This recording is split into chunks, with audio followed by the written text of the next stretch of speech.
Hi மக்களே! இன்னைக்கு என்ன பார்க்க போறோம் அப்படின்னா, இன்னைக்கு மிகப்பெரிய சம்பவம் ஒண்ணு நம்ம தமிழ்நாட்ட சுத்தி நடந்திருக்கு. அது என்னன்னா, கிட்டத்தட்ட 3 தமிழர்கள் வந்து கர்நாடக வனத்துறையால சுட்டுக் கொல்லப்பட்டுருக்காங்க. வனத்துறையினர் ரோந்து செல்லும்போது, அங்க சுத்திட்டு இருந்தாங்கன்னு சொல்லிட்டு அவங்கள விசாரிக்க முற்படும்போது, அவங்க அவங்கள நோக்கி துப்பாக்கியால சுட்டுருக்காங்க. கிட்டத்தட்ட ஒரே நாடு, ஒரே இந்தியான்னு சொல்றாங்க. ஆனா சுதந்திர தினம் கொண்டாடி 3 நாள் கூட முடியல. அதுக்குள்ள இப்படி ஒரு சம்பவம் வந்து நடந்திருக்கு.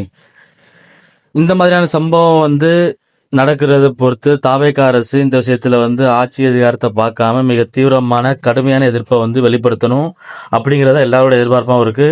கர்நாடக அரசு 15 லட்சம் கொடுக்கான்னு சொல்லியிருக்கிறாங்க. ஒரு தமிழனோட உயிர் 15 லட்சத்துல விட மிக மலிவா போய்விட்டது அப்படிங்கிறதா கேள்வியா இருக்க வேண்டியதா இருக்கு.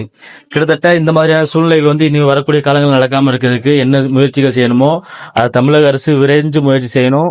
தங்களுடைய எதிர்ப்பை காட்டுறதுல தான் தமிழோட உரிமை வந்து எல்லா இடங்களிலும் எந்த மாதிரி பாதுகாக்கப்படுது அப்படின்னு சொல்லி பார்க்க முடியும். ஏன்னா தமிழன் வந்து தமிழ்நாட்டில் மட்டும் இல்லை, கிட்டத்தட்ட உலகம் முழுக்க பரவி வரக்கூடிய மிகப்பெரிய இனமாக இருக்கக்கூடியதான் இந்த தமிழினம். தமிழினத்துடைய பாதுகாவலாம் தமிழகத்தில் உள்ள ஆட்சியாளர்கள் தான் இருக்கிறாங்க. ஸோ வரக்கூடிய காலங்களில் இவங்களுடைய நடவடிக்கை எந்த மாதிரி சொல்லி பார்க்கலாம்.